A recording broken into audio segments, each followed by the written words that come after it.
Next coach up, defensive line coach Rodney Garner. To ask a question to Coach Garner, please hit the raise your hand function and please state your name and affiliation. We'll start with David Pascal. Hey, Rodney. David Pascal here at the Chattanooga Times Free Press. Hope you're doing well. Good to see you again. Wanted to know, it's been 25 years since you walked into Knoxville the first time. What's changed more, you or Knoxville? I think we both changed. But it's good to be back on Rocky Top. It's exciting for me and my family. It's something that we've talked about. It's sort of like life's coming full circle. Being able to come back here, and obviously we were here in the late '90s, and just the opportunity to be able to get Tennessee back to the elite status. That we feel like it belongs to. And just trying to play whatever role or whatever, what it is, with you being able to contribute to that. Go to Jimmy Himes and Patrick Brown. Rodney, Jimmy Himes with Sports Animal Radio in Knoxville. Talk a little bit about trying to teach veterans a new scheme. Do you think it's easier to teach guys that have been in the program a while a new scheme, or is it easier to teach incoming players a new scheme? Well, obviously, as coaches, that's what we are. We're teachers. And I think, young men, they're very adaptable. Obviously, we're trying to take it at a pace and trying to help it correlate and relate to as much as possible, what they knew before. And a lot of it, schematically, maybe the same thing, it's just called something differently. And obviously when we're trying to teach it, I'm just trying to figure, okay, what did you guys call this last year when you did this particular movement or this particular stunt? So we can, so this is same as, a jab stunt, same as a cowboy. We may call it a ram or we may call it an egg, but it's the same as. And I think, when you put it in those terms, a lot of it, it hits them like, oh, okay, I got it, but, they're very resilient. I think the guys have adapted to the change pretty well. Obviously just the different personalities, they're trying to feel their way through. And I just think they're looking to see, that you're going to be consistent in what you're doing. And that's the thing that, we try to bring to the table every day. Also, do you think it's harder now to play the defensive line considering all the variety of offenses that you face from week to week? Well, obviously, this league has changed. There's everybody now is evolving to the spread.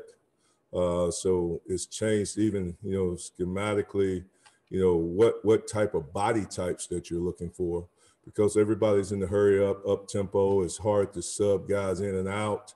So now you're really starting, as you're targeting your recruiting, you're looking for guys that have that third down value, because you may not be able to get guys in and out, after second down. So you got to be able to transition and play the third down. So, obviously, just trying to make sure that you're athletic enough up front to be able to do the things that need to be done, and also have the stoutness to be able to hold the point and not get displaced. So, to me, it is a premium, being a defensive lineman in this league. Hey, Rodney, Patrick Brown with 24/7 Sports. Kind of following up on that, what was maybe some of your first impressions of the guys you're inheriting? Obviously, you have a lot of guys that have played a lot of football, a lot of veterans. What did you see when you watched film of them from last season, if you did? And maybe what did you think when you saw them and some of the workouts you guys have done since you've been here? Well, obviously we watch film to see guys play and see how they strike blocks, how stout they were and different things. But, you're trying not to go into it with a preconceived idea. It's like I told them the other day when we were doing one of the workouts, and just told me, we're going to have to move guys around, put them in different positions to see how they fit schematically, so we can try to put the best combination of guys out there on the field. I took them back to when I went back to the last place I was in 13. I probably had like 10 different starting lineups, just trying to find the right matchups and getting guys playing with the right chemistry so we could be successful, defensively. So right now we're just trying to find out where guys fit the best and that they can execute and play at a championship level. David Ubben, then Ben McKee. Hey, Rodney, David Ubben with The Athletic. Kind of playing off that last question, how do you learn what guys can do? Is that solely a decision based on what you see in practice, or what's your research look like on them in the past? How do you learn that? Well, obviously, it's obviously, they're creatures of habit. Obviously what we do in practice, what they put on tape. Like I tried to tell them, there's three things that will never lie to you. That's the Bible, the mirror, and film. So, obviously what they're putting on film, that's who they are, what they are. But we've got to find a way to help them improve where they can execute at a high level. And the one thing that I think is very consistent, these guys are hungry. They want to win, and they want to play better, and they want to improve their game. So it's going to be exciting for both sides, for them and for me, to be able to work together and see what we can achieve.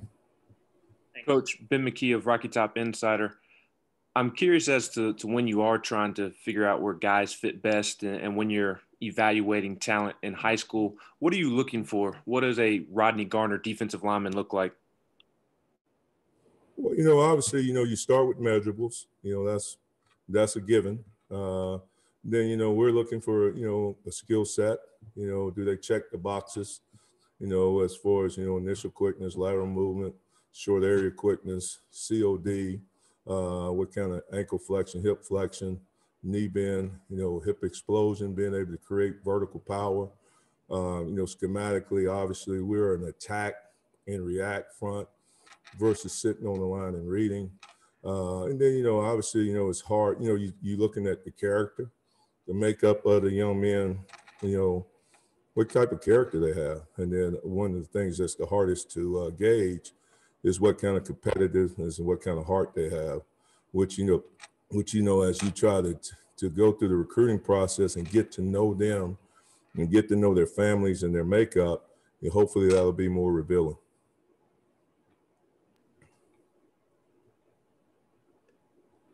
We'll go to Blake, then Matt Ray.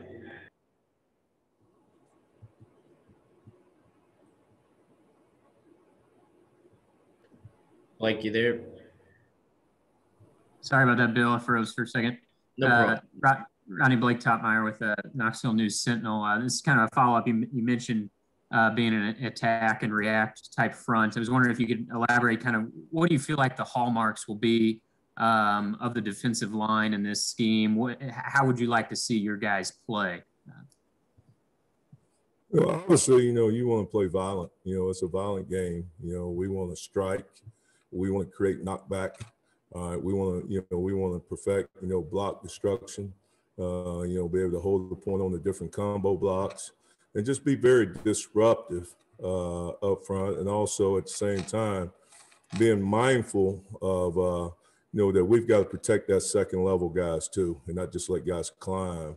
So when I say attack and react, we're not just going to be running upfield, but we've got to read our pressure points as we're working vertical, and we got to recognize the different blocking schemes that we're getting, and we got to be able to play those blocks.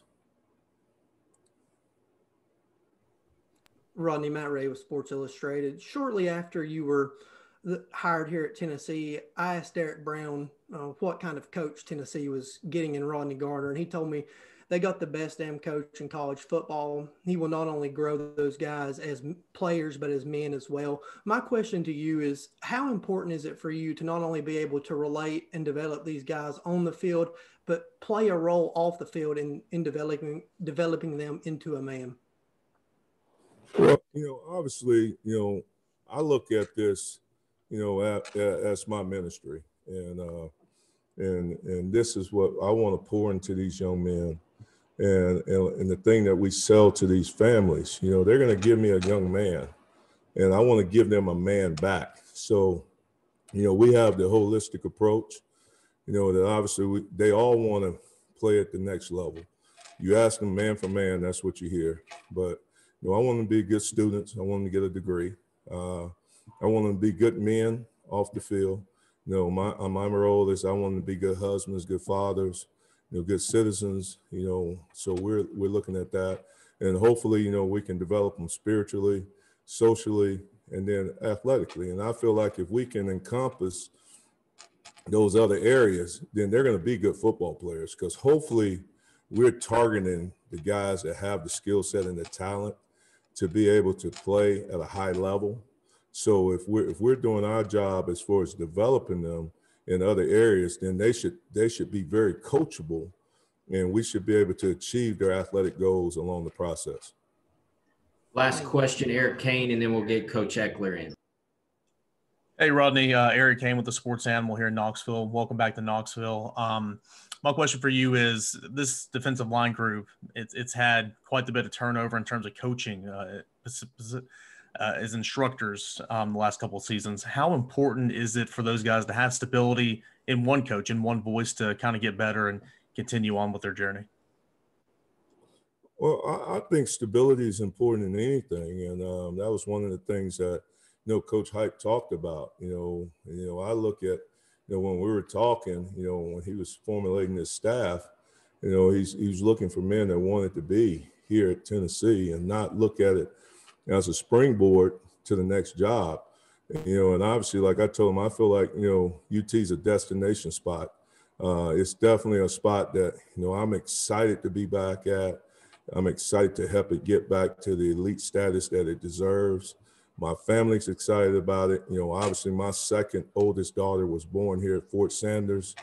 So to us, you know, it's just a combination of everything, of life coming full circle. And I'm hoping that we will be able to form and play at a level that we will be able to create consistency. And the only way we're going to do that, though, you know, obviously we're in the bottom line business. You know, we've got to perform, and we got to play at a high level. But that's going to be our goal every day. You know, I'm committed to giving 110, 120% to help these young men in all areas in their lives to develop as players and as men, and to help UT get back to where it belongs. Thank you, Coach. Thank you, guys.